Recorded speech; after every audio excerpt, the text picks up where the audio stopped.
2 দশক পর আজ রাতে চট্টগ্রাম যাচ্ছেন বিএনপি চেয়ারম্যান তারেক রহমান। ঐতিহাসিক পলো গ্রাউন্ড মাঠে কাল সকাল 11টায় নির্বাচনী জনসভায় যোগ দেবেন তিনি। সমাবেশ সফল করতে ব্যস্ত নেতাকর্মীরা।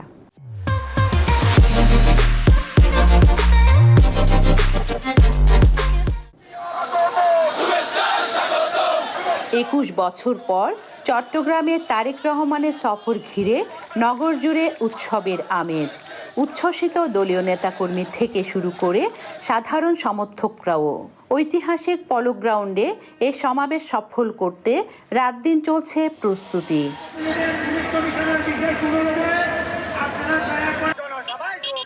দলীয় চেয়ারম্যানের জনসভার প্রস্তুতি দেখতে সমাবেশ স্থলে বিভিন্ন স্তরের নেতাদের পাশাপাশি সাধারণ কর্মী সমর্থকরাও ভিড় করেন।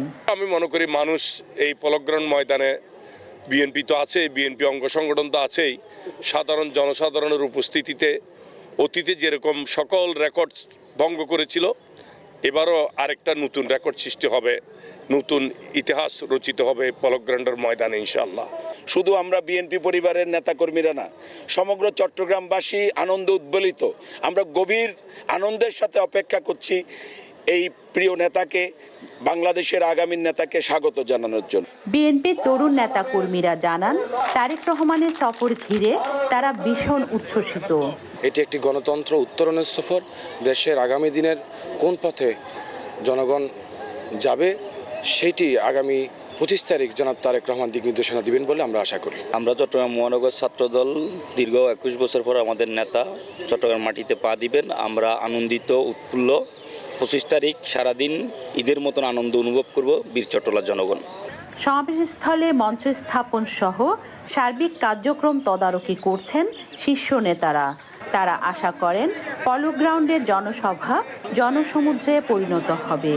তারেক রহমান সকলের নেতা, সকলে তার উপস্থিতি, সকলে তাকে একটু দেখতে চান, তার কথা শুনতে চান, এবং এই জন্য এই উপস্থিতি কিন্তু রাজনৈতিক সমাগমের মধ্যে সীমিত থাকবে না।